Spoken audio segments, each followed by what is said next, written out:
Operazione Acqua Verde è il nome dell'indagine antidroga avviata nel 2019 dal Comando Provinciale dei Carabinieri di Trento, sotto la direzione della Procura della Repubblica, Direzione Distrettuale Antimafia, che ha visto coinvolte numerose province, tra cui anche Vicenza, e che oggi ha visto il GIP emettere ordinanze di custodia cautelare nei confronti di 16 persone.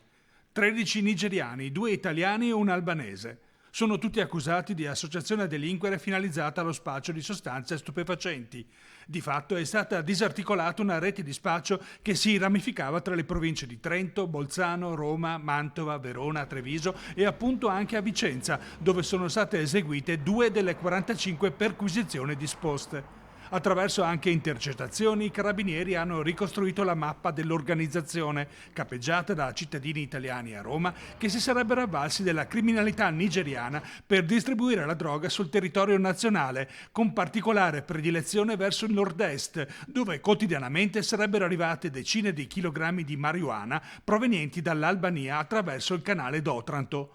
La droga veniva avvolta da diversi strati di plastica impregnata di etanolo per confondere e attenuarne l'odore. I corrieri nigeriani viaggiavano prevalentemente su treni ad alta velocità, ma il movimento della droga poteva contare su diversi canali di approvvigionamento.